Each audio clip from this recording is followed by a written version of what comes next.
I've, I've put my foot down. I've had Enough of bad stuff. enough. This is it.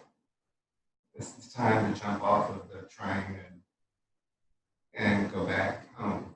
I'm tired of living, trying to live on my own. Doesn't work. Are you suicidal? No, Okay. not at all.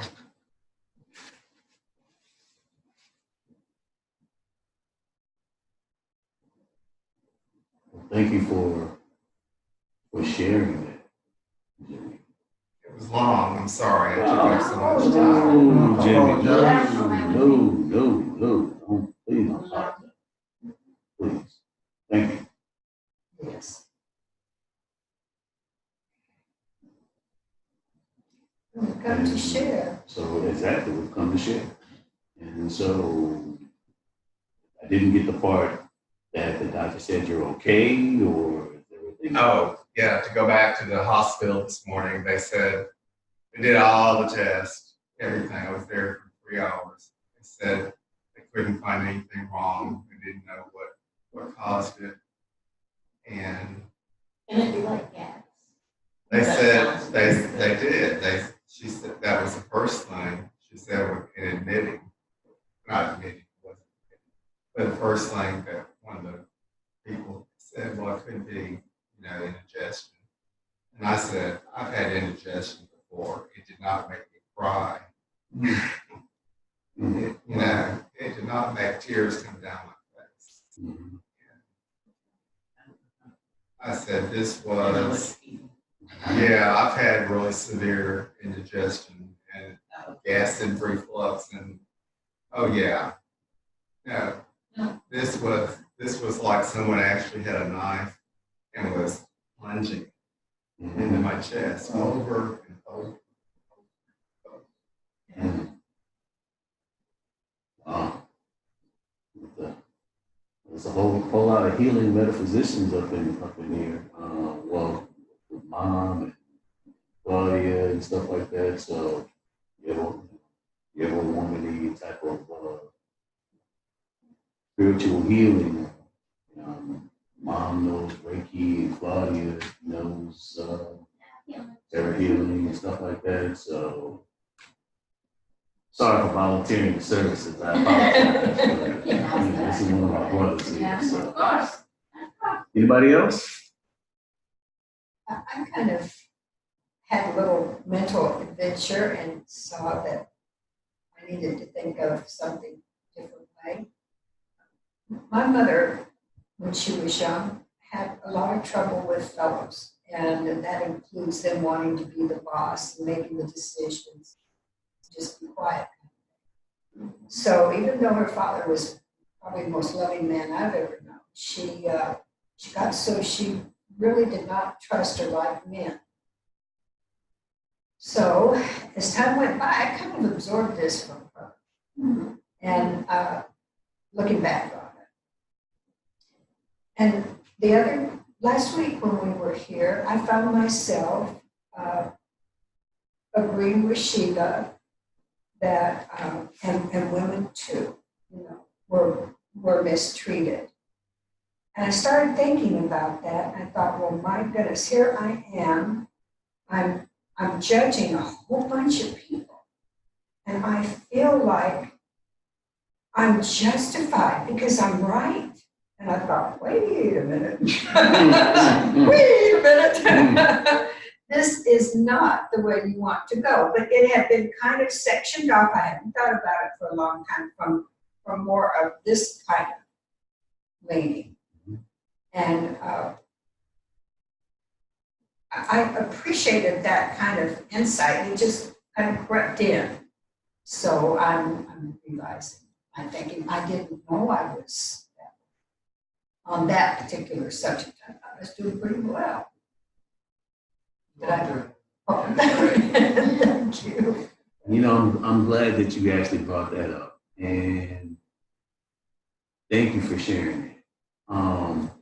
Every single time I start to do a, like where you're a check. If I think I'm doing okay now, I think I'm doing a lot better. It's like something will happen to show me that, no, you still got a lot more work to do. Steve. You got a lot more work to do. Every single time. I'm like, I don't know. I'm like, I don't know, Mom. I think I don't know, brother. I think I think I'm really getting it now. I think it's really coming.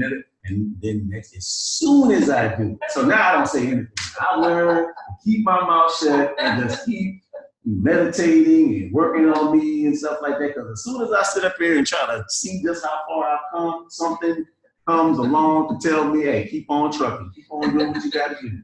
Serious. I'm so glad that you brought that. I'm trying to learn to remain. Yeah. That is a good thing. Yeah, don't you it is. think? Absolutely. Thank you. It's hard. It is hard, isn't it? It's a choice. Tonight we are going to a new section. Finally, it took us like 4 weeks to get done with the other one. So I am so grateful that we moved on to this new one. And something I want to also bring up. From time to time, I would like some of you all to lead in different capacities, because I believe that we're all here to grow. And I would like you all to have the opportunity, for example, sometime to facilitate A Course in Miracles. And that way I could just sit there on the back and be one of the people that just raises their hand and stuff. And, I would like to do that. And I would like to invite you all to do that because you definitely grow from the experience. So I would invite you to do that, as well as leading the meditation. I would invite you to do that. I'm not going to force you. I'm not going to try to, make you feel uncomfortable or anything like that. I just invite you to let me know if you are open to the possibility. And then that way we can work out a schedule. When you're going to be here, when you can actually lead us in a meditation. And these are skills we want to build up over time. I believe we're all truth seekers, right? Right. And so as truth seekers, we all want to grow together. We all want to grow together. At least that's kind of how I envision it. And so how better to grow together than everyone, share some of these responsibilities, as far as leading the group in meditation, setting the presence and setting everything up as far as where we are now receptive to the message that we're going to. So if anyone would like to lead the meditation this time, feel free. If not, I will go ahead and take care of it. Who's brave? Anyone brave enough to step forward? Try. Anybody? Dad? Melanie? John? Jimmy? What if we all just kind of went around and just tonight and just said a little something that we had on our mind or in our heart? Sure, I can do that. I'm gonna set the stage as far as what I'm gonna begin the meditation, and then I'll do that. That's a great idea. Okay. So is everyone ready? Let's take a moment. And allow yourself to get comfortable just where you are. And if you feel comfortable and you feel led, you can have your hands face up or any way that you feel comfortable.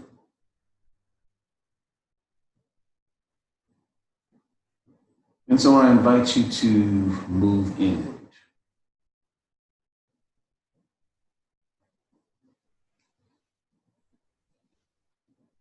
And move towards the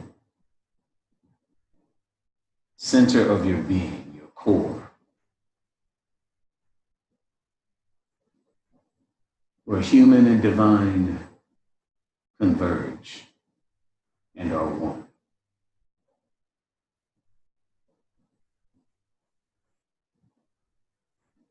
A place within us where anything and everything is possible.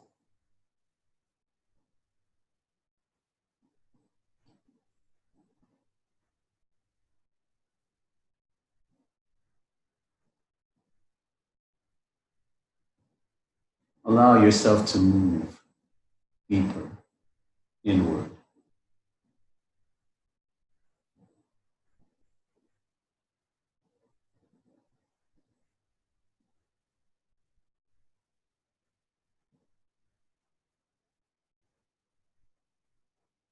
As you release the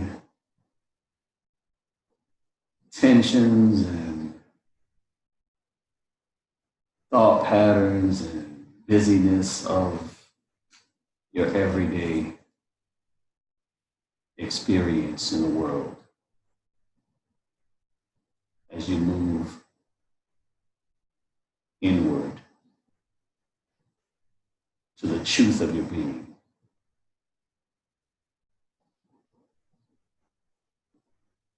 to your divinity that resides within you.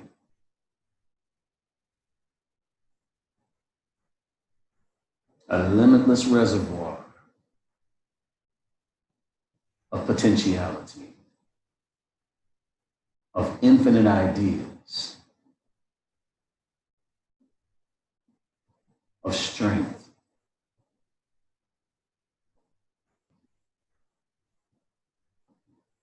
of inspiration.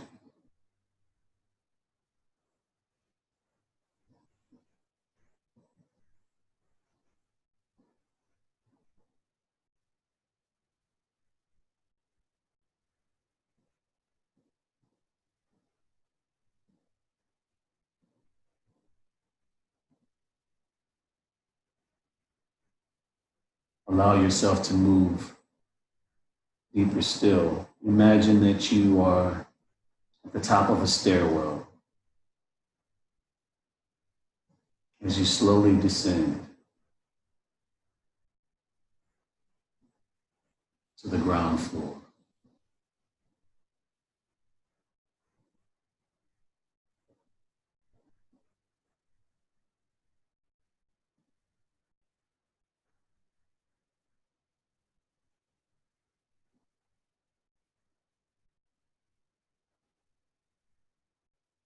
And at this ground floor, do we all abide? For you are infinite relationship. You are infinite relationship with all beings.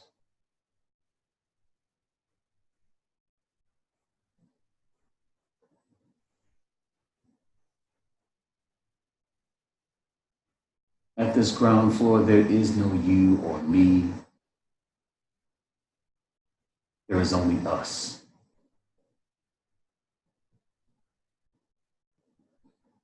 There is only God.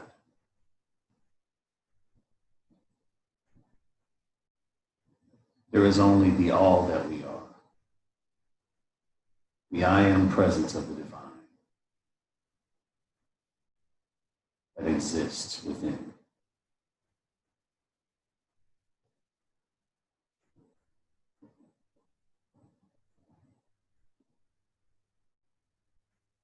At this ground floor,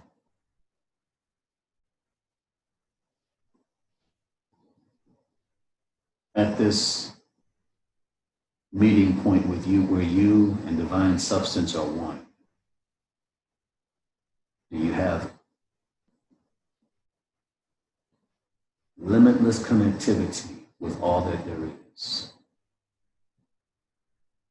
With every blade of grass, feel that limitless connectivity that you are.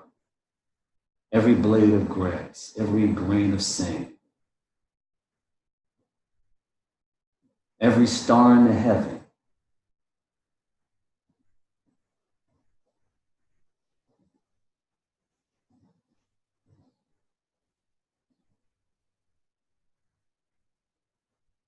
all consciousness,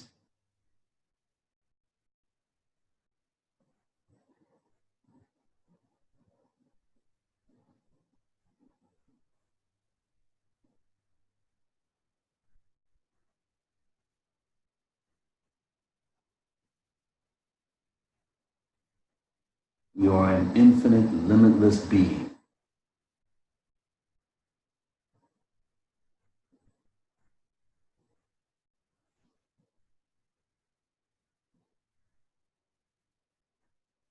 You are so vast.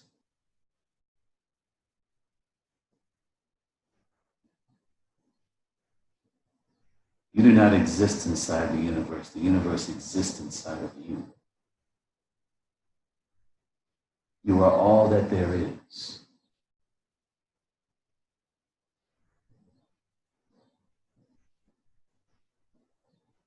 Rest here for a moment. Abide in peace. Be still and know that I am God. For that is who you are.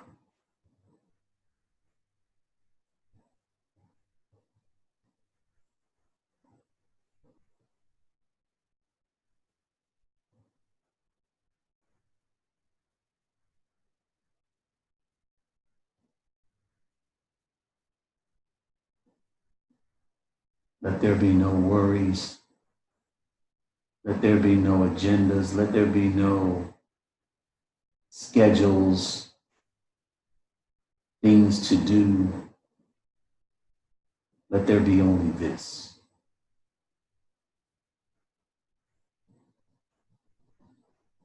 Peace, tranquility,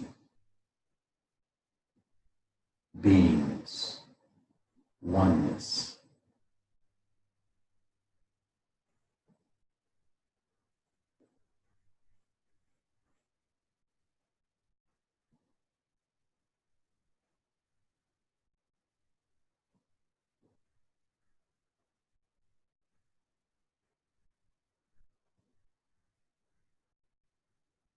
Take a moment to enjoy.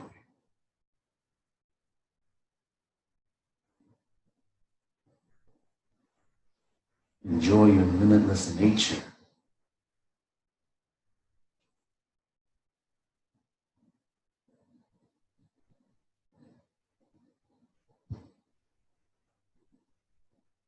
This is the truth of you.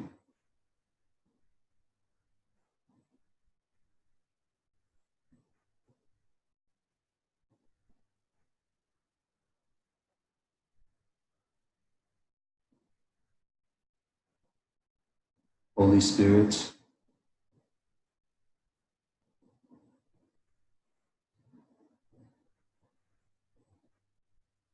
you are one with us as we are one with you.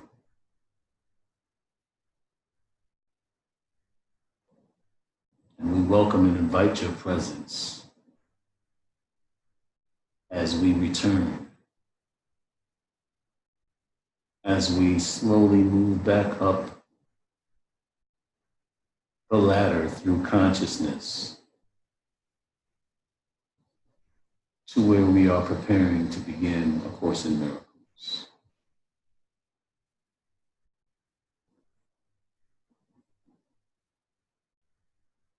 And so each person here, I invite you to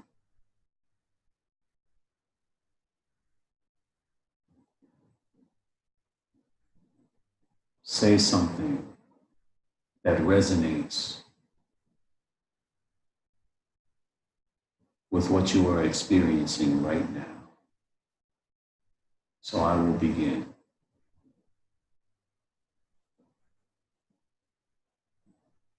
As I say,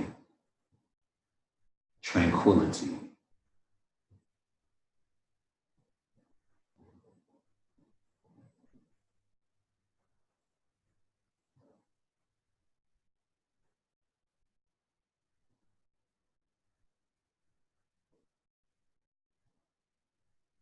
Peaceful.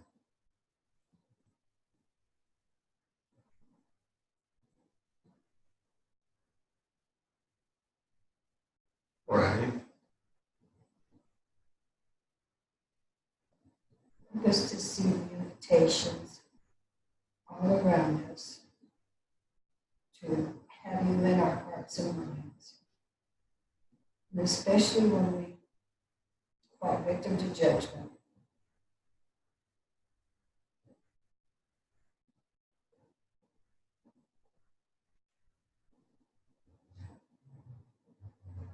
I'd like all of you to reflect on the many blessings that have been bestowed upon you.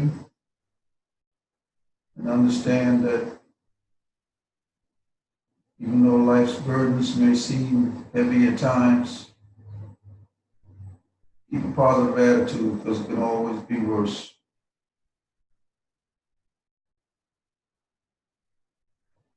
To be thankful and grateful.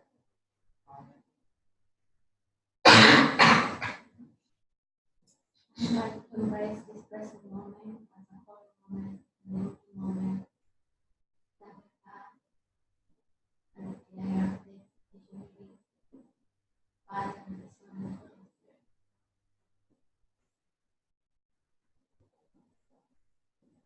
And so as we have made our statements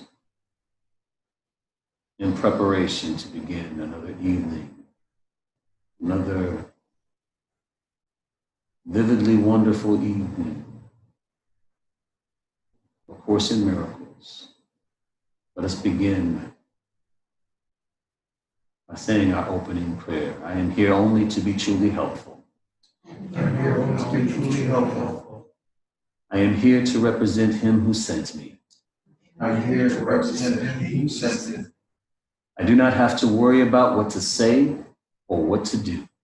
I do not have to worry about what to say or what to do. For He who sent me will direct me. For He who sent me will direct me. I am content to be wherever He wishes, I am content to be wherever He wishes, knowing He goes there with me. knowing He goes there with me. I will be healed I will be healed, as I let Him teach me to heal. as I let Him teach me to heal. And so it is. So it is. Amen. All right. All right, so we can go to sleep now, huh? Okay. All right. All right, so we are on, everyone on our place? Mhm. Chapter 8. Yeah, chapter 8, I'm sorry, chapter 8, part 8. Chapter 8. Melanie, do you want to begin? The body as means or end. Attitudes toward the body are attitudes toward attack. The ego's definitions of anything are childish and are always based on what it believes the thing is for. This is because it is incapable of true generalizations and equates what it sees with the function it ascribes to it. It does not equate it with what it is. To the ego, the body is to attack with. Equating you with the body, it teaches that you are to attack with. The body, then, is not the source of its own health. The body's condition lies solely in your interpretation of its function. Functions are part of being since they arise from it, but the relationship is not reciprocal. The whole does not define the part, but the part does not define. The whole does define the part, but the part does not define the whole. Yet to know in part is to know entirely, because of the fundamental difference between knowledge and perception. In perception, the whole is built up of parts that can separate and reassemble in different constellations. But knowledge never changes, so its constellation is permanent. The idea of part-whole relationships has meaning only at the level of perception, where change is possible. Otherwise, there is no difference between the part and whole. Okay. All right. A lot of meat there. A lot of stuff to chew on here. You know? So, Not in the right place. you in the right place? What page? Oh, you don't have the right page there.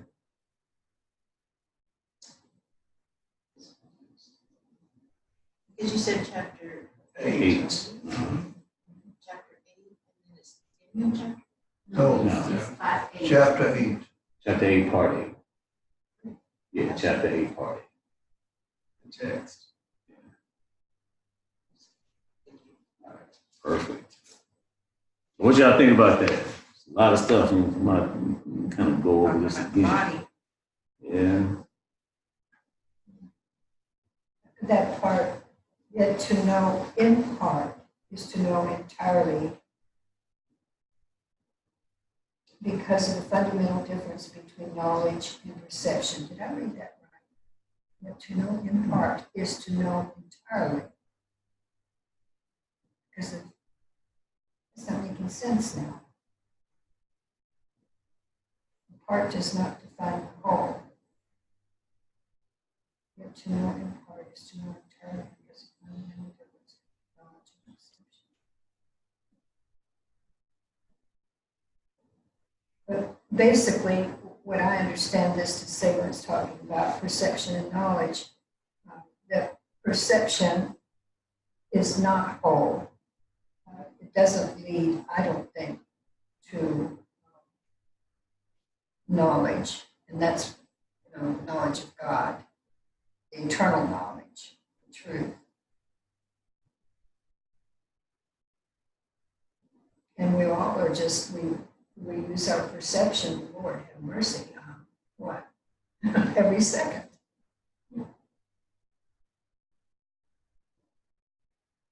Attitudes towards the body are attitudes towards tech. The ego's definitions of anything are childish and are always based on what it believes the thing is for. It's because it is incapable of true generalization. It equates what it sees with the function it ascribes to it. It does not equate it with what it is.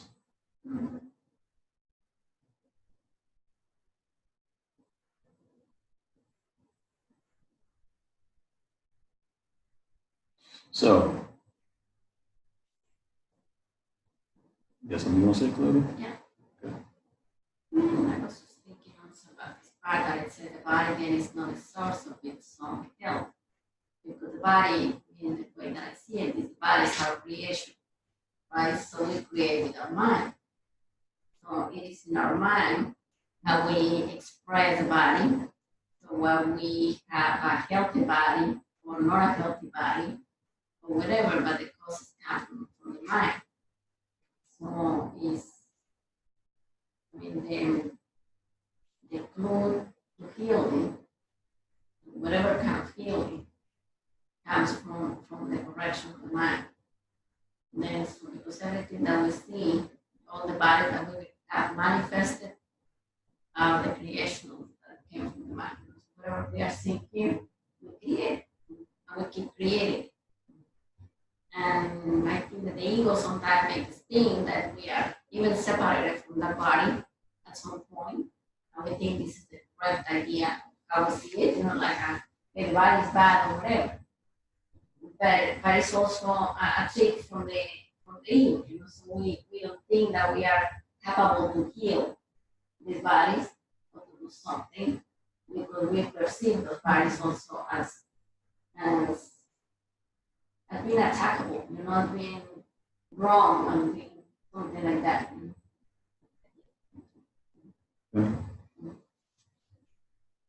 Yeah, the ego is not going to look at it from the standpoint of that there's something going on with the mind, which is causing the body, which is only a communication device, and it's basically just going to communicate, even if it manifests illness, it's still communicating something with you. So it's still just doing this function, which is being a communication device. The ego is going to describe something like or say something like, for example, or give you reasoning. When I say something, I'm talking about to rationalize that there's something wrong with the body, and it needs an excedrin or something of that nature. When actually all sickness, all illness begins with consciousness, is what Course in Miracles is saying. The ego completely doesn't understand that. It believes in searching outside for solutions. If there's something wrong, well, let me get this and that'll make it right and things like that. I also got something else as well in a different section where that I was reading. I believe it was what you were reading, Claudia, when you were saying the body then is not the source of its own health. Yeah, body's condition lies solely in your interpretation of its function. That is right there. Yeah, solely in your interpretation of its function. So if you interpret its function as the wrong thing, Statement question. Yeah. I was waiting for you to finish. oh, I'm sorry. Well, please go ahead. Would it be a valid statement to say that the way we interpret the knowledge that's presented to us determines how we perceive it, or our perception is based on how we interpret the knowledge? It's reciprocal. Hmm? It goes both ways. But see, the same amount of knowledge could generate a different perception for each of us When here. you say the same amount of knowledge, Okay, knowledge is a statement of fact, let's say. okay. But each of us may have a different perception of the same knowledge. So it depends on how you interpret it. And that's I would what think. and that's what perceptions are. It's extremely personal. So my perception of the same events that I am assimilating these truths into knowledge in my head or in my mind, and let's say you're experiencing the same events and you're experiencing a true perception. Let's just call it true perception, because all we can do is perceive in this world. So as far as knowledge, we don't really have any access to knowledge while we are experiencing in this world now. So as far as when you say statements of fact and things like that, that's completely different. We're talking about truth as far as from an absolute standpoint. So we can experience the same thing and perceive things differently and have completely different experiences of truth. We can have completely different experiences of truth. I don't know if that answers your question. Because no two minds are the same. Exactly. Exactly. And what you were saying that we cannot have knowledge in this world form, I don't necessarily agree, because if we see knowledge as truth, I think that there are moments that when we are alive, we can reach that truth. So we just have a tendency to get out of that. But actually, this is our state, our natural state. This is our natural state. We just insist in going somewhere else.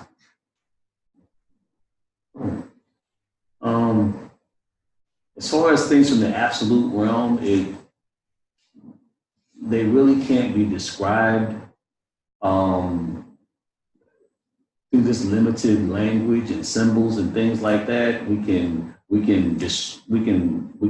say that it's like this or it's like that, kind of like what Jesus did when he did all the parables. It's like this, it's like that.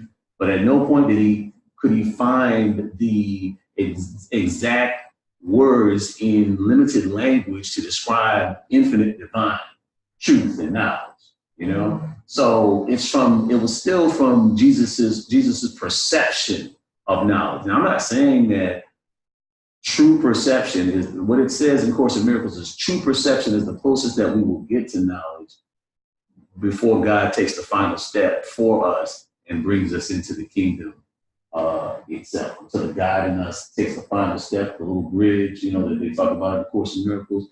But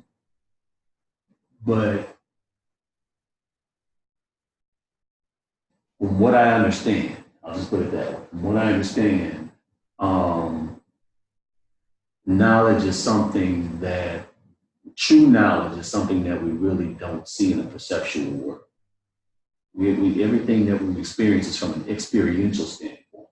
An experiential and spiritual. Even when I'm meditating for like an hour, 2 hours, and things like that, it's still, even I'm connected with my higher self, which is also your higher self, you know, because there's only one higher self.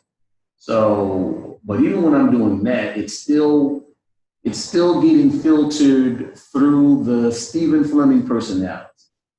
It's still kind of getting filtered somehow through the Stephen Fleming personality. So everything that I experience as far as in regards to truth still has to go through the Stephen Fleming personality, and therefore it becomes perception. So that's kind of what I was thinking. But I appreciate it. Other humans count. Hmm? Other humans count. Humans? You know, or like Jesus when he performed healing. Well, Holy Spirit. Like being the form of human. Holy Spirit, I can, you know, I'll find where it actually talks about it. The Holy Spirit perceives also. Holy Spirit, it actually perceives and it has true perception. So this is not to say that perceiving something is wrong. There is true perception and there's the illusory perception when we have fear and things like that. So true perception is still true perception. If it's true, and I say true perception, I mean it's with a capital T. So Holy Spirit perceives truly.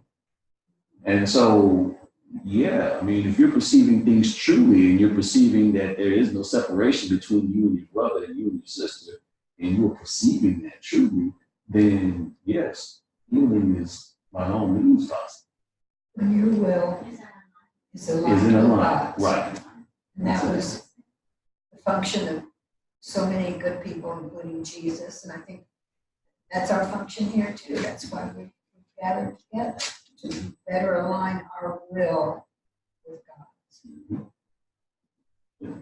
That's when the truth. When we are perceiving truly, our will is aligned with God. That's when our will is not aligned with God, but we're not perceiving truly. So when you are perceiving truly, all things are possible. You can do all things through the divinity that exists within you.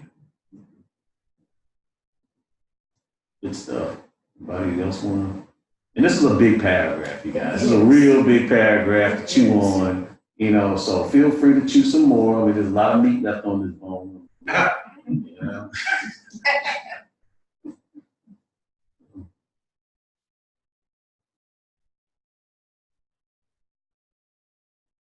This next paragraph looks good.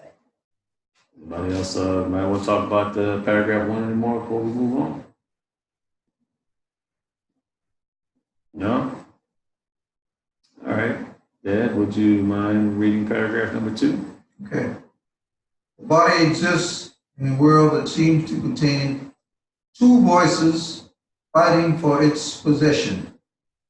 In this perceived constellation, the body is seen as capable of shifting its allegiance from one to the other, making the concepts of both health and sickness meaningful. The ego makes it a fundamental confusion between means and end, as it always does. Regarding the body as an end, the ego has no real use for it because it is not an end. You must have noticed an outstanding characteristic of every end that the ego has accepted as its own. When you have achieved it, it has not satisfied you. This is why the ego is forced to shift ceaselessly from one goal to another, so that you will continue to hope it can yet offer you something. Okay. Have you ever had a longing for, say, something to eat, like a sundae or a steak, and you eat it, and I mean, that joy doesn't last. It doesn't last. And I think with things that are true, they do last. So I was referring especially to when you have achieved it, it has not satisfied you. Mm-hmm.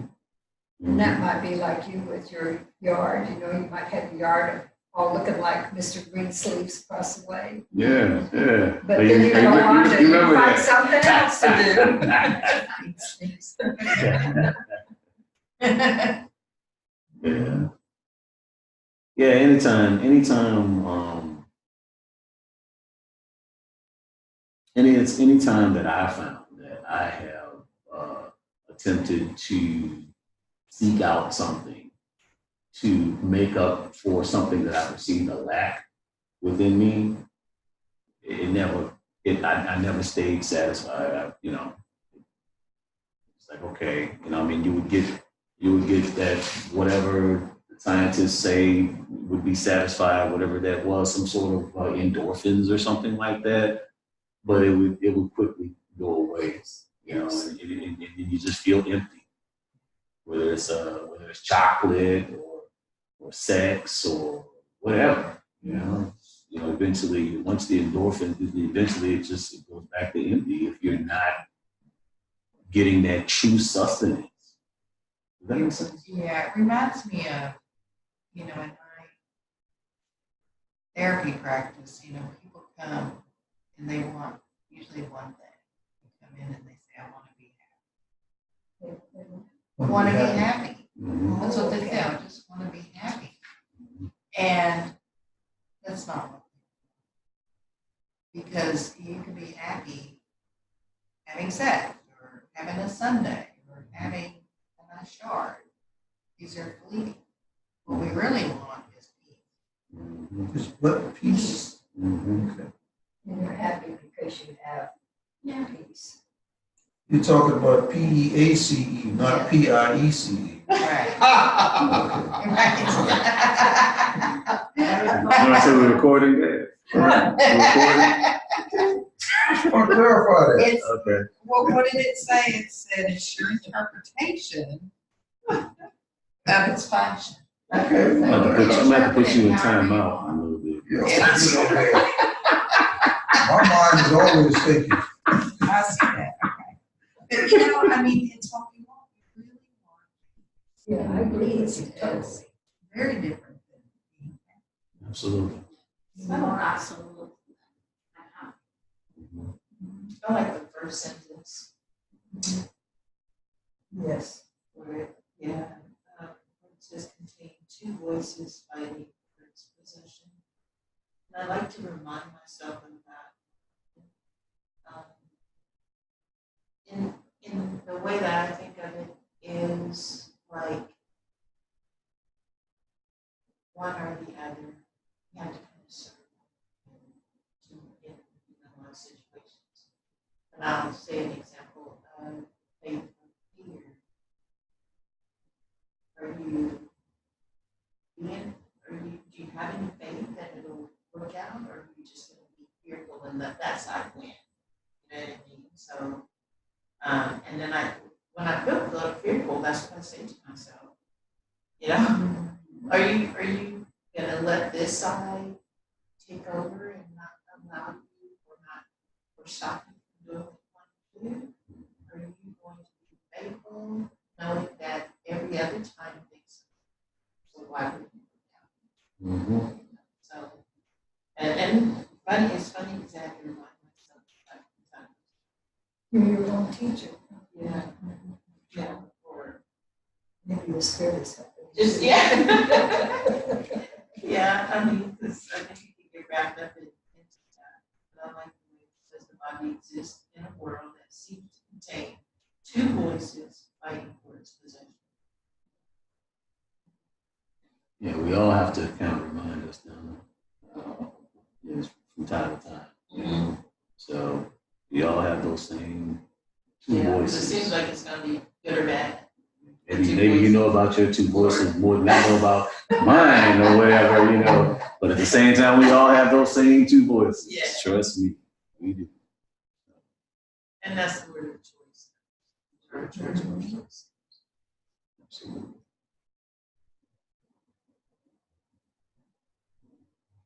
All right. Okay.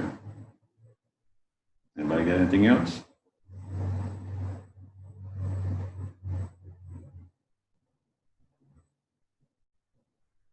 And I think also that fundamental confusion between means and end, to me, is the same, all of the same thing.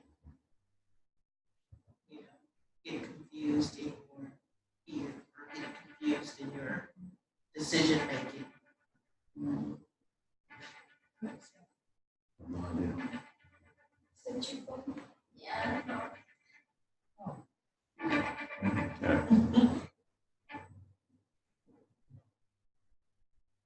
All right.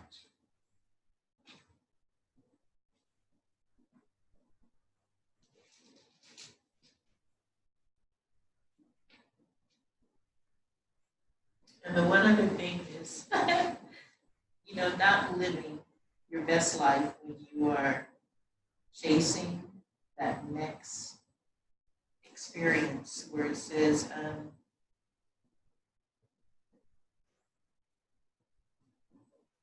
you're not happy when you get there.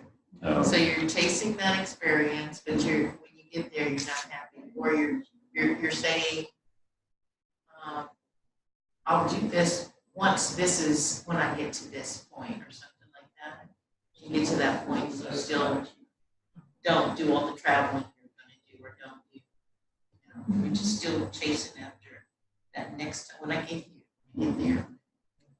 When I finish my college, when the kids are grown up, when the one goal to another.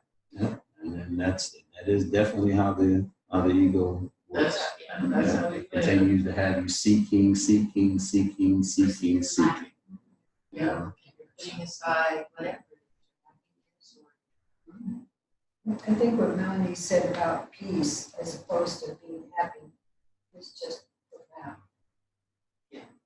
Yes, and boy, it really relates to We're this. seeking happiness, and we think this will make us happy. Yeah. Yes, And then we get there, no, that maybe this will, maybe this will. We just keep Yeah. shifting ceaselessly from one Yes. goal to another, Yes. and continuing to hope it can offer us something. Yep. And the only thing that can satisfy us is peace. Absolutely. Works for me. Works for me. And you know, when you haven't truly experienced peace, see, that's what it is. When you haven't truly experienced peace, it doesn't really have value to you. So you're thinking about the happiness part, but when you haven't really experienced peace, you don't really have, it's not really valuable to you. But once you have discovered the peace, then it becomes invaluable to you. I was that person. Once I began to really work on myself, I began to meditate, things like that. I began to experience peace, and it became invaluable to me. And so I want to continue to maintain it, build it. You know, I mean, I'm loving it. I'm loving the experience of peace. It wasn't valuable to me before. Okay, so I would have discarded it. You know, if you would have just asked me, "You want some peace?" I'm sure, but it wasn't as important to me as it is now. Does that make sense? Yeah. And it wasn't until I realized, once I found it again, maybe I had that peace when I was a child or something like that, but it wasn't until I realized when I found it again what I had tossed away so carelessly. This is part of the Course in Miracles that actually talks about that, you know, but it wasn't until I had regained it. That's when I became just like, give me that peace. I want some more peace. You know, then it was like, I gotta have it. You know, it's like, so now it's like, oh yeah, I'm meditating. But what I'm actually experiencing is a sustained sense of peace. What is peace? Peace for me may be different. I think it's kind of subjective. But for me, peace and contentment are somewhat synonymous. What I feel is contentment. I feel the happiness because I feel the contentment. I feel the joy because I feel the contentment. I remember what it was like to feel uptight. And that doesn't mean I don't get uptight. You know, I don't want to give any false impressions or anything like that. It's just, it's less of the uptightness. You know what I mean? It's more sustainable peace now. That's what it is. It's just more sustainable. So now it's like, you know, I'm feeling it like, like many hours throughout the day, you know, and then I'm meditating twice a day. So, so it's like, okay, time to get my nighttime fixed now. I mean, meditate before I go to bed, and so, yeah. And then, I remember when I first started meditating, when I would get off of my schedule of meditating, I would get out of shape. Forgot to meditate. And so, it's like, so it's like I lost the point. So it's like now it's like I'm not hard on myself. I give myself passes. I'm like, okay, got to meditate. Oh well. Like when I forgot to hit record. When we do A Course in Miracles, Jenny had some wonderful things to say that you missed out on. And I mean, he was just, I was like, oh my God, Jenny is just teaching Course in Miracles tonight. It was beautiful. Forgot to hit record. I was like, and at first I thought, man, but then I said, it's what it is. It is what it is. And that's part of the group, embrace what it is. And it's more also for me an escape and kind of, the emotional side of the work, kind of the middle thingy, it felt like I'm going that way. But yeah, I think it's part of the group, like just embrace what it is. And being in that present, that makes you feel that sense of peace, that sense of not wanting something that you don't have at that moment, but just enjoying what it is in the moment. Kind of the coincidence. All right, so let's take a quick break. And John, will you do me a favor and will you please remind me to each week to get some bottled water, please? Will you please do that? Because you told me last time and I forgot. It's okay. I mean, if you want to, that's fine. But if you just remind me, I would really appreciate it. That would be your job, just to remind You want me me. to message you on Just send me a message. Thursday morning or Thursday night? Perfect. Wednesday night or Wednesday night's better. Okay. Yeah. And I'm gonna give you my dad's number too. This is for you. So, but yes, because I really apologize. We have the jug of water. We normally have the bottled water, and I just forgot to get it. I'm so sorry. I So, want to know everyone's phone number. Like, can we have those group- If we don't identify the social number, Who's 713-256? that's not me. I'm doing 1-4-1-5. I'll let you know. I'll let you know since we're on break. But we gotta wait till I take down my phones because the phones are recording the Zoom session. Okay. Yeah, so as soon as I take it down, I'll let you know. I'll let you know who everybody is. So that way you know who it is. Sometimes we don't know who's replying. Yeah. All right, so. Okay, folks, let's have some refreshments. You know what we do right about now, one detail, we're gonna get some ice cream. So, you know what I mean? Ice cream, get that big thing, ice cream to share. Yeah. How much does it? Yeah. When you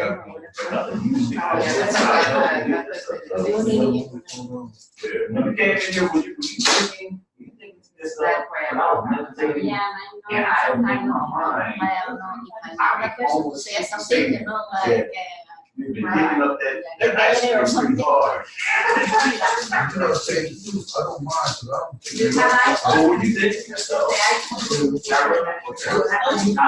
like to go wide, better than I know you. 2 and 4 is life force. I'm eating with that. Well, and these, you got some of these candies, some John's, Do you get backyard, oranges. They gave them back. They I'm not- even have the different ones, the iPhones have like the different, one Yes. have iPhone, which will be the best in a So you don't recognize your number? Are you done? You're not getting these messages? Which one is your? I want some of that. No, I love What's the fruit. first? What's the You said that a few times. I love fruit. Your mama says it too. I love fruit. You probably would have to go back.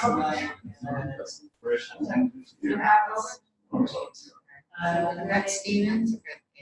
Where's your seasoning? You got your seasoning? I got it. Oh, there's going to be a lot of those little oranges in about another week. I think. Oh, well, they're all, most of them are green right now.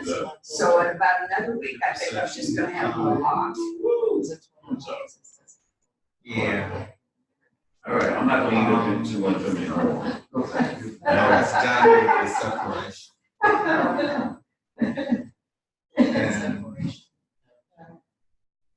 And separation, You know, John, I really love this Trying my group. best. You know, I love our meetings and stuff like that. walking off the ground, great minds, hearts, here. It really does. That was. I do. So I'm so grateful for these Thursdays. I wanted to say that Donna and Jimmy and Melanie, you know, I'm truly grateful for these Thursdays that we have together. I'm truly grateful for you guys. And I just want you guys to know. Really appreciate you guys. So I look forward to it every week. I'm like, yeah. For some miracles, be connecting. 974. What? You told me that. That's me. And we have some fresh oranges from Jean's tree, her orange tree. So I got a whole bunch of these babies. You know? Orange tree in California. They did? And my God, they taste so different. Yes. Okay.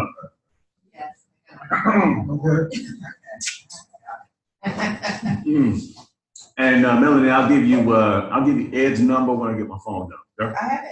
Oh, you do? This is on here. Okay. All right. Geez, I thought. But, no, Jeannie's not on that one right there because she doesn't have an iPhone, so it's not on that one. But yeah, give me your number, please. I'm saying John doesn't have an iPhone. 646. So it's not on the little group discussion list. Yeah. What you got? In your messages.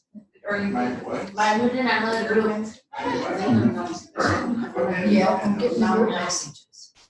Yeah, but we did another. You're in a different group. You're in a non-iPhone group. Okay. You're in a non-iPhone group. I have her number and.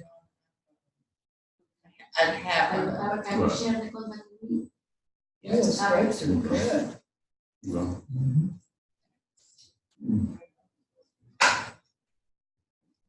Jeannie Patrick. orange is really good. Those who have it. Well, good. I like this spice.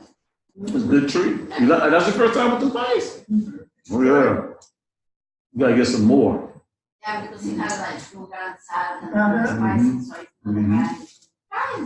Try it, I don't dare have my son try this. He'll love it. Mm. It's almost. Yes. Shared it there, right? Okay.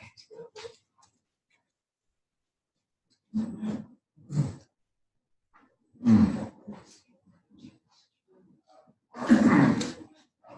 You okay? Mm-hmm. We like to put a lot. No, there's always me. I like my food flavorful.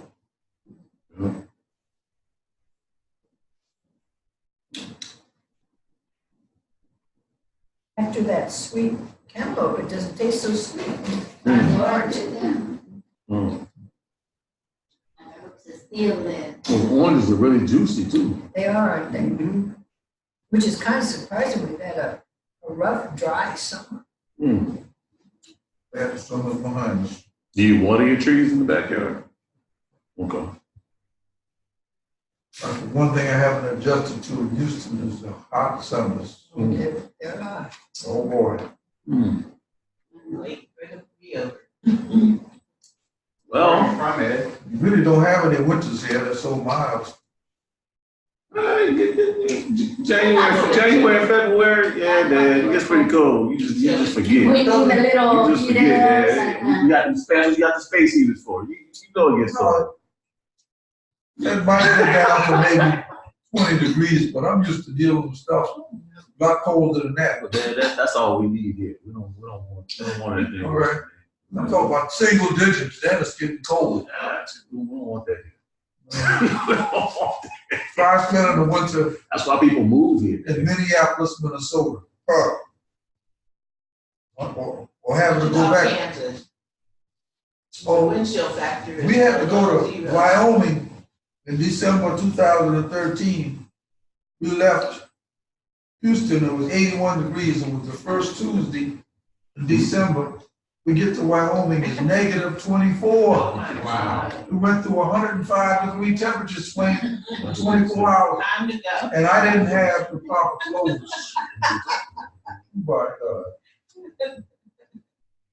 I was doing a rented car and I'm pumping gas up in Wyoming. I thought I was standing up there naked. That wind was blowing so hard. I said, "Oh my God!" Oh, the wind is. We got out of the car just to go into the convenience store. From the car to the convenience store, and we were frozen by the time we made it to the convenience store. I mean, it was that cold up there.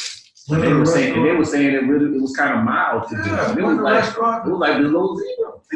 Yeah. Negative 24. Went to the restaurant and the waiter said, "Well, I've seen it in negative 52." I said, "What?" Negative 24 is bad enough for me. Yeah. And that was the ambient temperature. We're not talking about the wind chill. Somewhere in Wyoming. Wyoming, one of my drivers got arrested and went to jail. We had to go get the truck. We had to go get the ACIM. Had to go get a truck. This is 6 years ago. Then just to get the 18 wheeler December started. 2013. To get the 18 wheeler started, Trip from hell. the people that came to start the truck, because it's frozen out there. They had to put a blowtorch up to the Yeah, on the fuel filter. on the fuel filter and stuff like that. Because diesel fuel To get the thing started, yeah. Yeah, had a blowtorch on the thing. The truck had been sitting there for a couple of days because it took us a while to get everything together and drive all the way up to Wyoming. Truck was frozen. Yeah. I spent my childhood in Wyoming, Montana. Oh, you know what we're talking about. Yes, I do.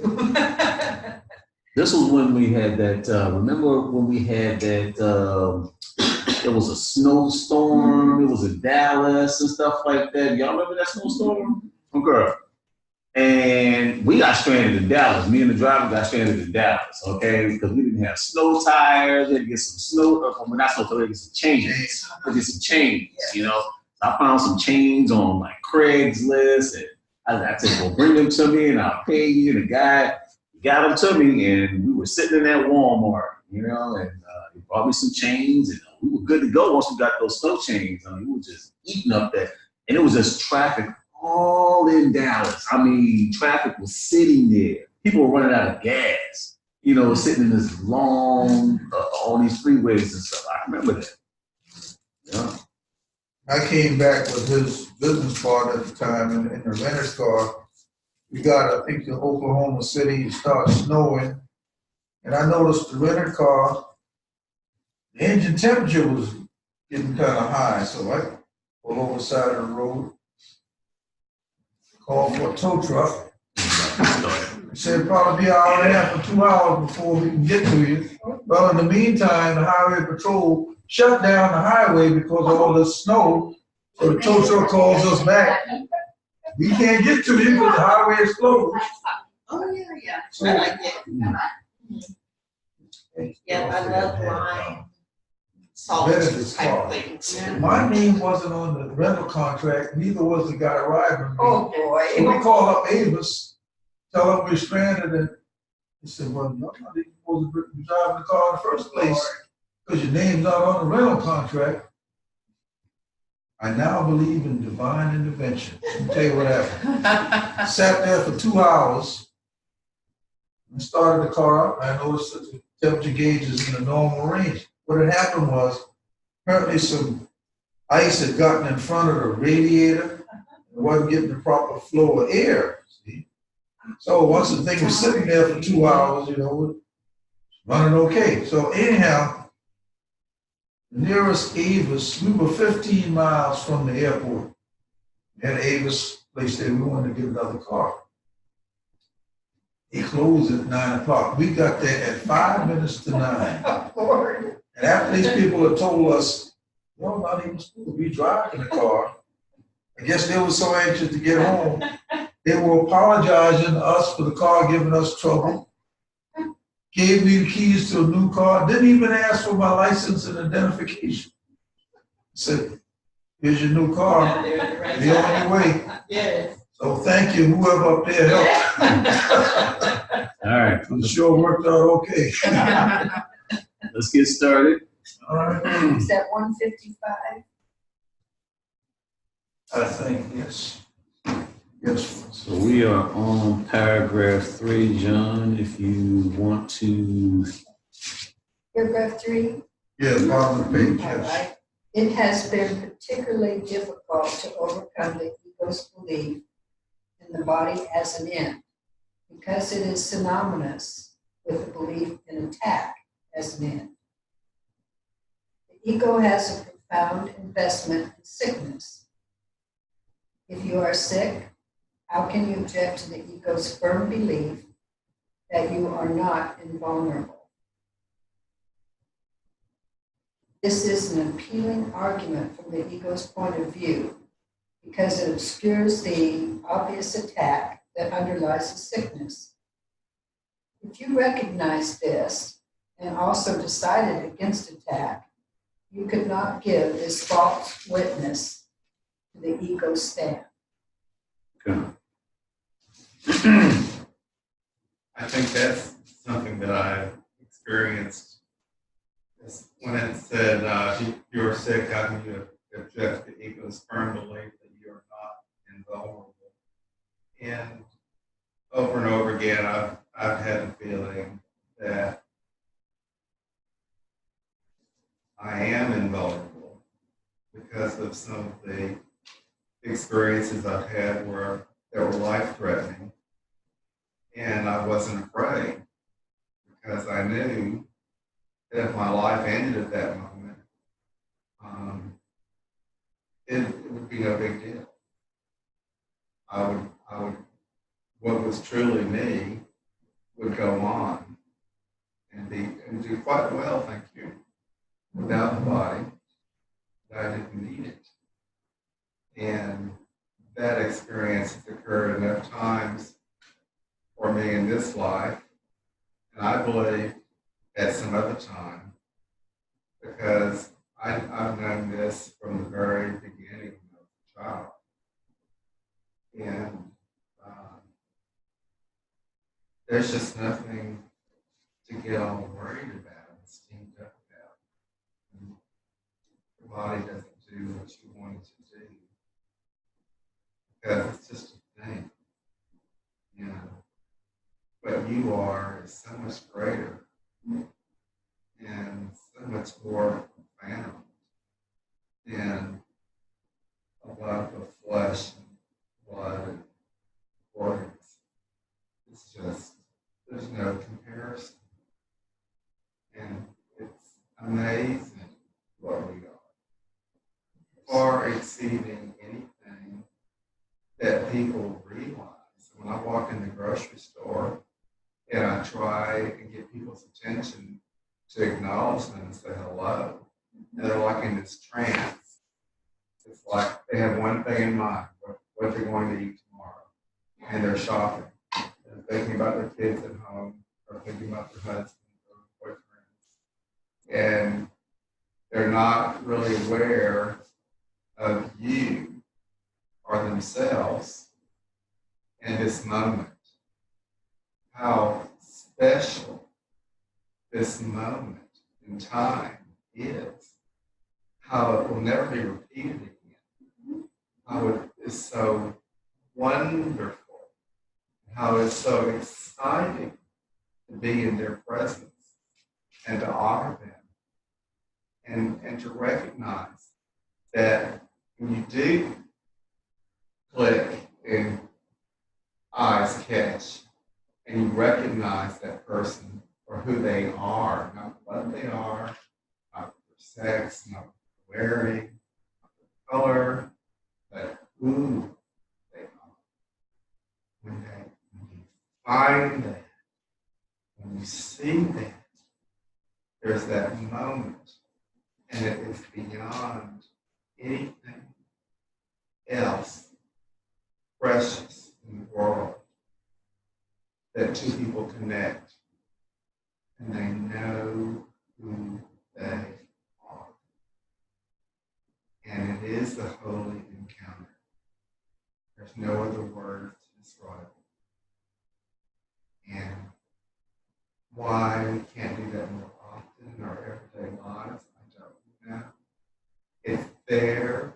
It can happen at any moment. If you're just open to it, it doesn't have anything to do with the Course in Miracles. It can happen with strangers who have never heard of the Course. It can happen anywhere, anytime, if you're just open to it. You know it can. It's there for all of us. Well, I think you said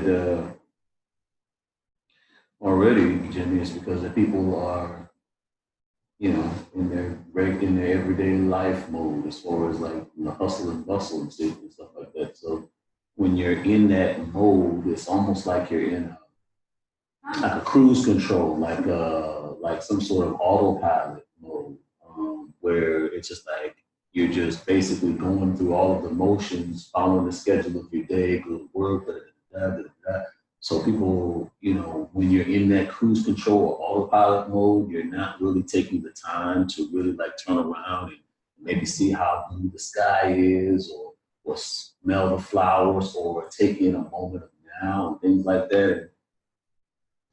Yeah. I would see it more like tunnel vision. You're looking straight ahead, but you're not aware of what's around you. Mm-hmm. Okay? And not free. Maybe I'm done. When I first went to New York, there were certain areas that people would say, well, go over there, it's dangerous, But I never hesitated to go anywhere I want. It could be the worst section of town. If I want to go there, maybe I heard about a party and that, I went, but I was always aware of my surroundings. If I'm walking down the street at 2 o'clock in the morning and I see a couple of guys coming towards me, I cross over the other side of the street before I encounter them. And I watch, and if I see them crossing over the street after I cross over, I know something's up. But I never got in trouble because I was aware of my surroundings. I mean, sure I could be held up, but you got to be pretty sharp to get me because I'm always looking behind me and right and left. And if I see something that I perceive as danger, I'm going to try to avoid it. Okay, sorry. Yeah, I'm thinking that's that's not something I could do as a female, and as a short female. Yeah. As a tall male.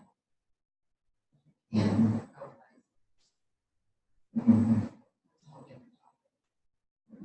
But I never. But I appreciate what you just contributed. That it's an example of male privilege that females don't have. I never thought about I that. never either. Just, you know. I never thought about male privilege, you know what I It's mean? interesting because I had a really long conversation with white privilege with a white man today. And I was trying to think of an example to show him of the opposite. And in the moment that it was like, okay, there's That's a good one. yeah, I have to think about that. I know. You don't think about what you can and can't do.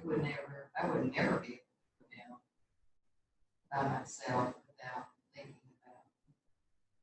I mean, have to think about it constantly, you know, whereas not everybody does. But you did. Because you from there. Well, I think women are probably subject to more things than men. I think a man is more capable maybe of protecting himself. Yeah, And a lot of times people look for an easy target, yeah, but even you height. know? Oh, yeah, okay, Tall yeah. man, it would be different. A short man. Short man. Yeah. So it's like a tall man privilege. Yeah. You know, Yeah. to digress a minute, almost every job that I've had when I was in the work environment, early on in the training, they give you a brief session on sexual harassment. And in one of the jobs, I said, you know, I think this is a waste of time. Because I've been in the business market almost 40 years and I've never been sexually harassed.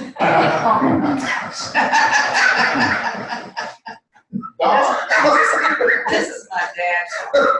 And this is. Your dad like Your this? dad like that too? My dad would say that, totally. Yeah. Never been harassed. Yeah. Of course not, you're not harasser. Right. Right. Yeah. Are you the harasser? No, at least not on the job. Okay. All right. Oh, that's all it is. So, does anyone want to expound on 3 before we move on to 4? Well, I just want to ask like something, you know, like what Jimmy was saying. And connected with what Melanie was saying before, you know, we are always chasing for the happiness, you know, what we think what is next, what we think that we should be doing and all of that, and we are present. So in that present moment is like the holy instant where we can have holy encounters. So I can connect it, the thing that was saying before. And we miss a lot. We really miss. And I find in smaller towns, like when I go someplace to a smaller town, even when I go to Fort Worth, it's like people are so friendly and they make eye contact and they smile and there's a connection. And it's like coming back home, it's like, damn, what happened? But it might be an illusion. Exactly, that's another perception. I had a supervisor once that she moved here from north. And she said, the thing I noticed about Texas women, they have a smile on their face and a knife in their jacket. Smile, there's a knife in the jacket. I said, yeah, that is a Texas one. Places are more Uh-huh. like when I go back to Wichita, 'cause I grew up in Michigan. I've gone and walked through Walmart and people are like, hi. Mm-hmm. And all I can say is, I mean, it almost startles me, you know, like, you're saying hi to me, you know. But at the time I lived in California and you barely even speak to your neighbor. Right. Go to Walmart, people say, hi, no. I think the smaller the city, though, the more friendly they are. Yes. I mean, I lived in New Not York in City, every and situation. I had neighbors I never even talked to. Mhm. You know? You know, and the thing that's so funny though is, I remember when my sister first moved to California, we were riding on Metro, and she was very pretty, like, oh, you can't. I said, because there's a lot of strange people here, and you don't, you know, and that's kind of your That's a attitude, perception, you right? know? You want to be friendly, Yeah, But it can be scary to be friendly to them. Well, the first time I rode the subway, the first time ever, I was so confused about, I didn't know, am I on a train or a subway? What is this thing called? And because I kept seeing train station and subway, and I didn't know. So I asked the lady next to me, I said, excuse me, am I on the train or the subway? And she jumped up like, don't talk to me. Yes, Please, really? please don't talk to me. Really? Wow. I thought, No, yeah, this is New York? it was in New York. Wow. Yeah, Well, I was that would like, be confusing though. she thought I was crazy. Like, there was something wrong That's with me. insanity, right? But I really didn't know, and I was like, okay, I was so embarrassed. Wow. You know, underlying all of this we're talking about, I think, the yearning in all of us to be together, Mhm. united, Next. yes. And that's a good sign, don't you think? For It's us to be, healthy. yes. Yes, and to be separated, of course, this tells us it can make us sick. We lose our peace of mind. I said the number one illness in America is one. Yes. Really? That too. Yeah. I Yes. know that. And I just read a book called Lost Connections by Johann Hari. And he says the source of depression is lost connection. Yeah. Not only amongst people. So it's a but inside the depression? brain. What'd you say? So it's a depression? Yes. Yes, the major source of depression is feeling disconnected.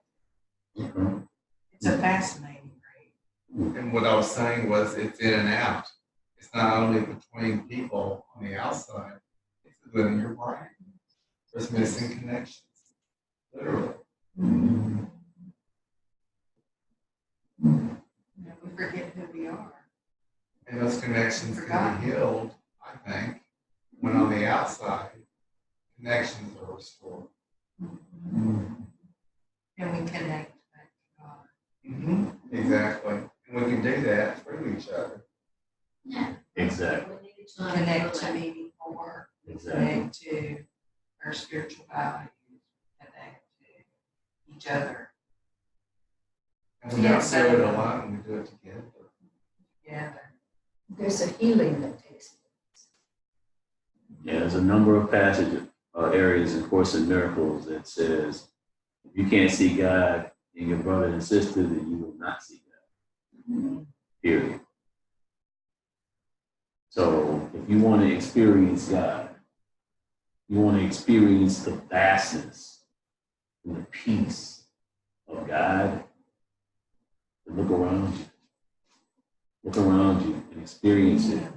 And that will open you up to that true experience of God. But if you can't experience it through your brothers and sisters, you're going to accept God but reject his children? No, I hadn't thought about it, but when I first came here in 2015 and 16, my social life was virtually non-existent. And yeah, I had my grandsons and my son, but just something missing. Okay. I'm happy to report that things have gotten a lot better in that area. And matter of fact, I met a nice lady in church. Yeah, yeah, in church of all places. Well, of course. And I feel a lot more content. Okay, back to the lesson. Thank you, Dan. Appreciate it. You know that Thank you your for social sharing. life is wonderful. Well, you know it's gotten better. Yeah, I know. I do know. Because he says a little sarcastic Kareem's a things, wonderful, like, wonderful I person. went out one Saturday night, didn't get back home until Monday, he says, oh, you finally decided to come home.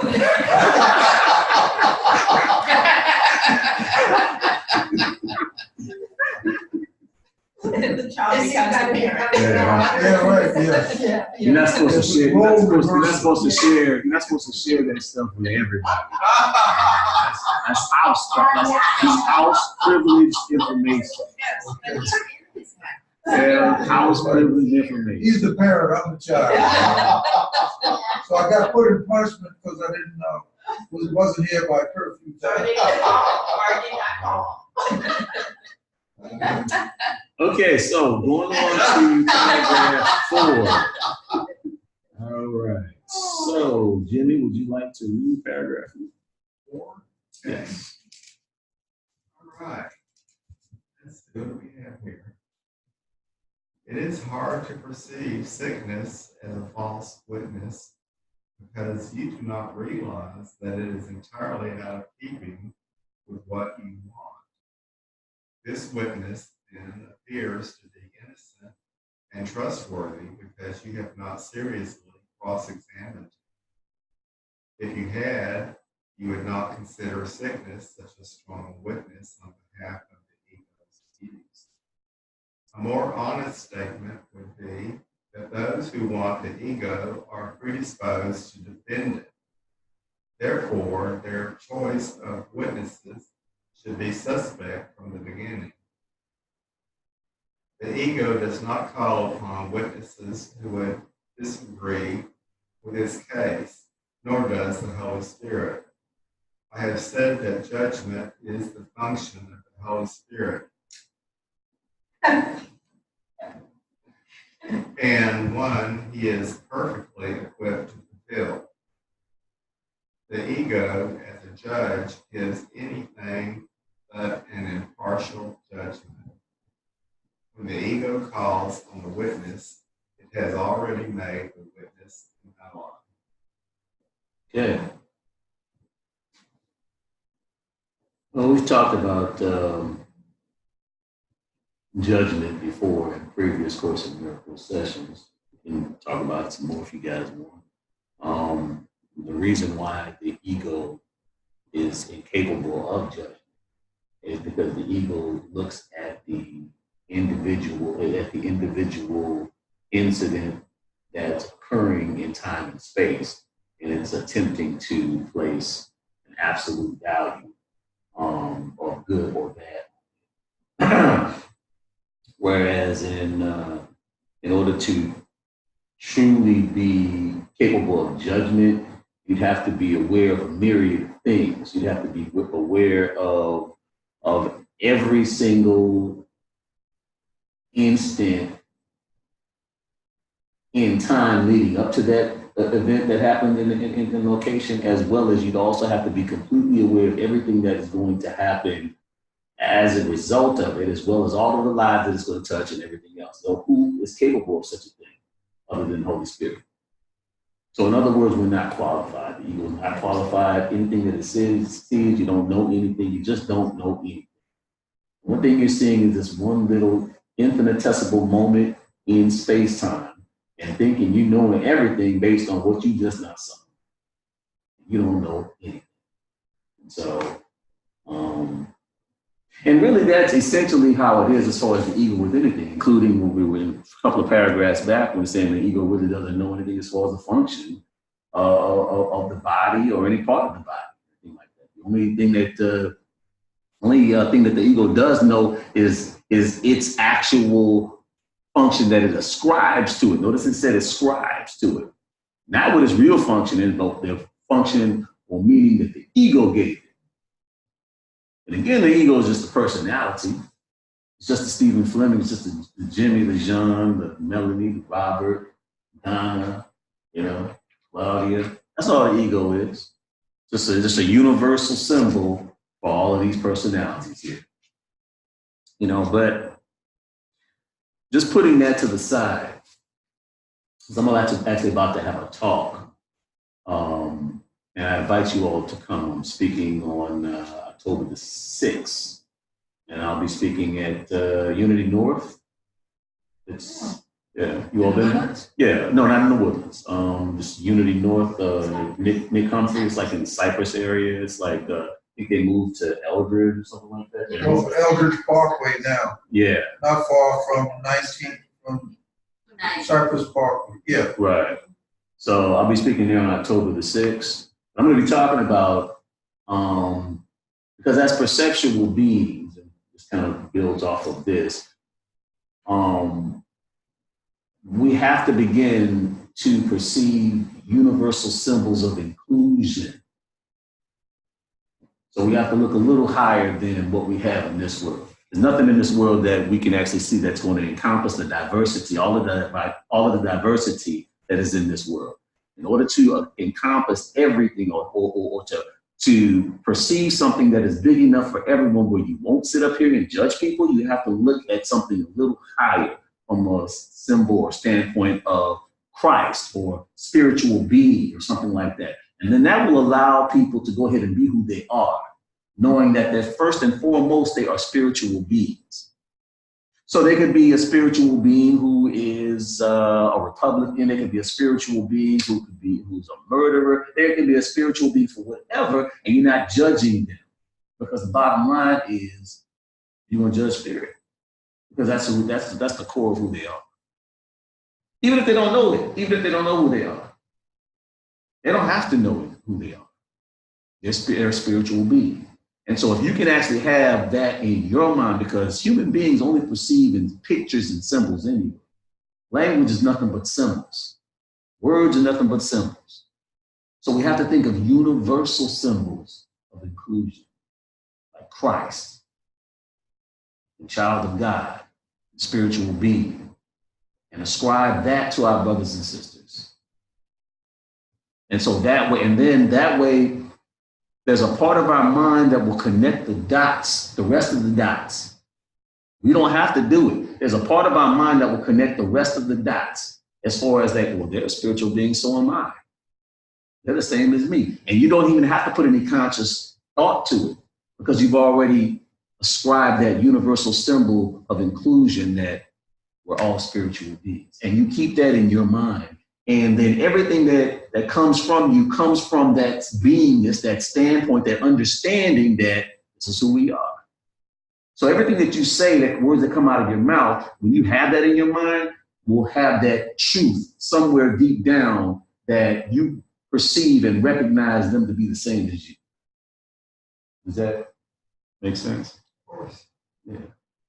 I'm gonna have a talk on that. So this was what we were talking about here on this paragraph, and a couple of paragraphs. That's what I'm going to be talking about. Hope you'll be in town. Is that a Sunday? That's a Sunday. That's it. Yeah. I have the address of the church if y'all would like to get it. Keep us reminded. Hmm? Keep us reminded of that. Absolutely. Absolutely. First Sunday in October, I think. Yes. 6, right? Mm-hmm. All right. So we are. Are we gonna do one more? We're gonna try one more. Are we gonna try one more, or we want to finish talking about this? Let's do another one. Try one more. Okay. All right. Done. It is still true that the body has no function of itself because it is not in. The ego, however, establishes it as an in because, as such, its true function is obscure. This is the purpose of everything the ego does. Its sole aim is to lose the function of everything. A sick body does not make any sense. It could not make sense because sickness is not what the body is for. Sickness is meaningful only if the two basic premises on which the ego's interpretation of the body's rest are true. That the body is for attack and that you are a body. Without these premises, sickness is inconceivable. Okay. So what do you all think? I like the logic of it. I'm not sure that I always follow a path of thinking along these lines that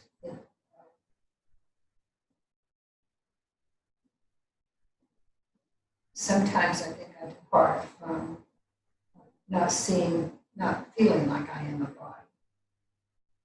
I didn't say that right. Sometimes I think that I am a body. And I think we all do at times, of course. But makes sense about those premises.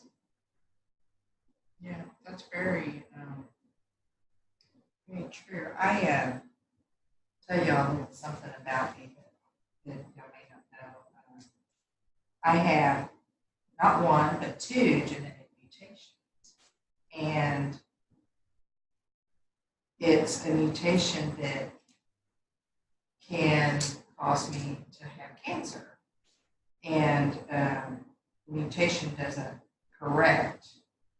So, and what it means is like anybody can get cancer, but we have these DNA genes that correct it and try to, unless it gets overwhelmed. And when I first found out about it, it was like, oh my God, now, It's scary. yeah, it's very scary. It's very scary. And this is part of what brought me to the course is dealing with this fear, the fear of, in the constant rhetoric in the community of genetic mutations. Believe it or not, there's a whole big giant group of people that, live in this idea that, we need to, keep that premise alive that sickness, that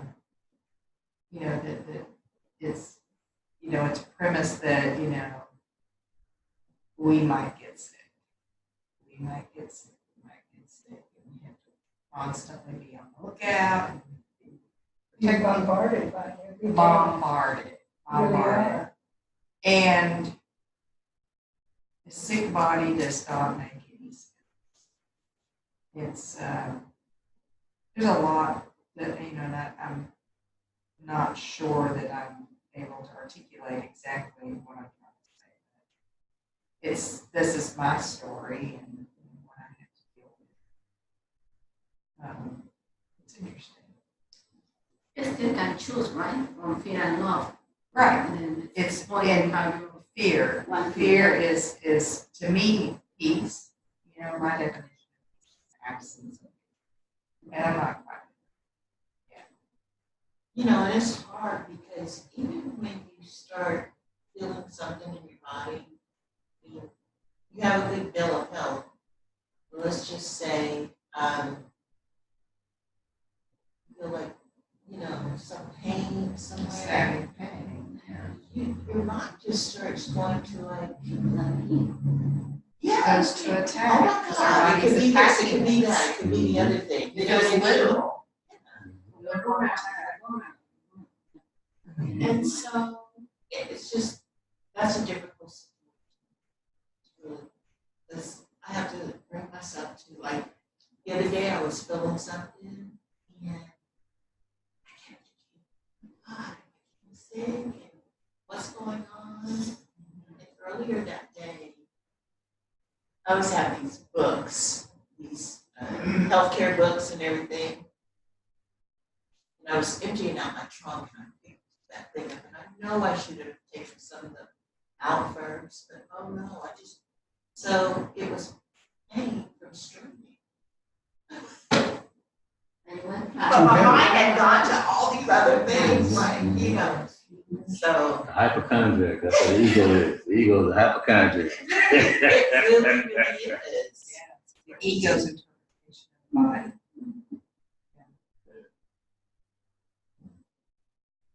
That we're sick. Yep.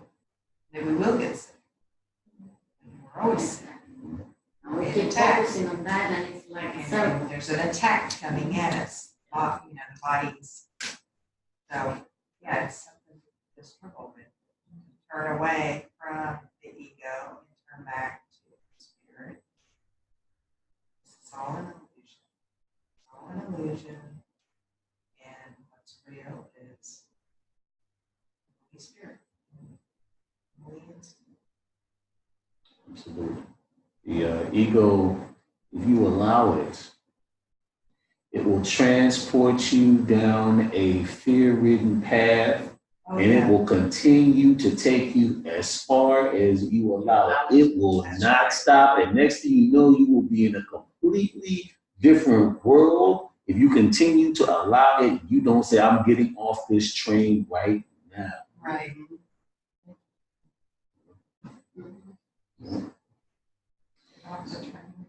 Yep, off that train.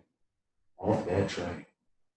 Because you will be in a foreign country, a foreign land where you don't recognize anything and people don't recognize you. Okay? Because the things that will be coming out of your mouth will be completely fearing everything. Yeah. Yeah. That's something because it's kind of the coincidence that are not coincidence, right? So Jimmy opened the session today with sharing, and they are very applicable to today's lessons. It really is. Absolutely. Your experience. Depending on your experience. Yes. We appreciate it. So on that note, let us pray.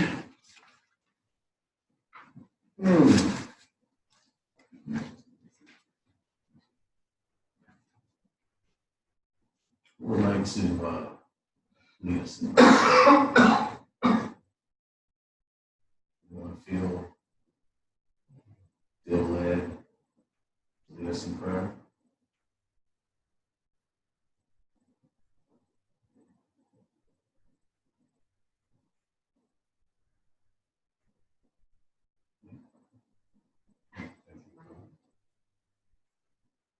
Thank you for this moment. Thank you for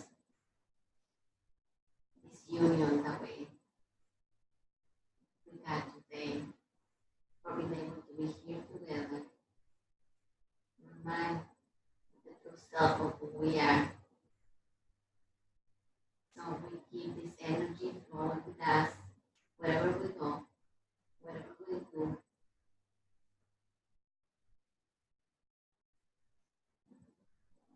May the rest of your week be full of blessings and realization of the love of who you are. Amen.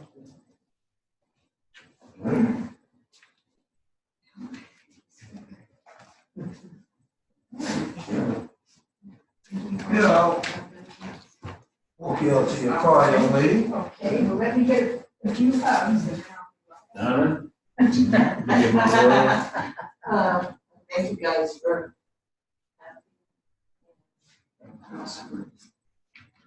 Opening up your home to us, for us to come together this way. It's good to be good, isn't it? Let me get a hug before you leave. Okay. We're all good. That's We love You were saying good prayer for us. It was in prayer.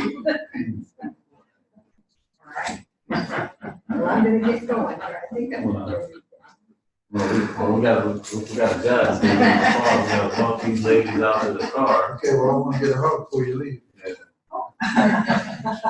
Okay, all right. Let me go ahead and close this out. I have to remind you Wednesday that. Yeah, well, Hold on, John. Hold on, John. Donna. Hold on, Donna. Oh, okay. yes, my great father on my dad's side of the family. And I'll tell you the story about him. Exit meeting. Meeting. Black man, so